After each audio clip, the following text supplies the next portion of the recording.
Welcome to the first week of this course on terrorism and counterterrorism, comparing theory and practice. In the following videos, we're going to look at how terrorism has made headlines in the past decades, the definition problem, and the essence of terrorism. Let us first have a look at the facts. We hear about terrorism almost every day, and it's a truly global phenomenon, leaving more than 10,000 people dead, according to the statistics of the United States State Department. But not all parts of the world are as much troubled by terrorism as others. Let's have a closer look at the exact numbers. Well, you see Afghanistan number one on the list with more than 2,500 people killed because of terrorist activities, closely followed by Iraq with about the same number of people dead. Pakistan is very high, Nigeria, and even Russia, number 5 on the list, suffered from more than 650 people killed because of all types of attacks. What about other countries? What about the biggest countries in this world? China, India, United States, Brazil, and the European Union. If we look at the European Union, for instance, we see that Europol, the EU's law enforcement agency, said that in 2012, 17 people died as a result of terrorist activity in the European Union. That's 17 too many, but it's a very low number if we compare that to countries like Pakistan, Afghanistan, and Iraq. And the same holds for the United States. According to the statistics of the US State Department, 10 US citizens were killed in terrorist activity, all of them in Afghanistan and none of them on US territory. And India, one of the biggest countries in this world, they face quite a lot of terrorism and have a pretty high number of people killed because of terrorism. Sadly, more than 200 of them were killed in terrorist activities.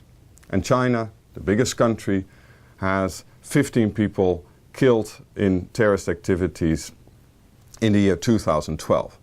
And I'm happy to say that Brazil, the largest country in Latin America, has 0 casualties because of terrorism. Let us now have a look at the graph with all the 10 countries that I mentioned. And you immediately see the enormous difference between the top 5, Afghanistan, Pakistan, etc., and the United States, Brazil, China, and the EU.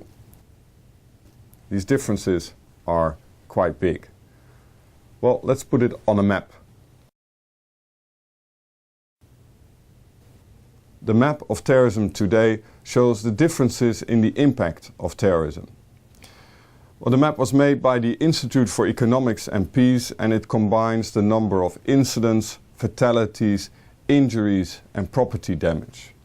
And it's based on the data of the Global Terrorism Database of Maryland University. What do you see? You see hot spots in South Asia and the Middle East, Russia, Northern Africa. But fortunately you also see that many parts of Asia, Southern Africa, America, and the European Union are not that frequently troubled by terrorism. In many countries, also the ones where terrorism doesn't happen that often, it ranks high on national political agendas. But the same holds for the international agenda. Large organizations like the UN and NATO and other regional organizations have been focusing on terrorism a lot, especially since 9/11. In many countries, terrorism is considered the biggest or one of the biggest threats, influencing relationships between countries and between communities.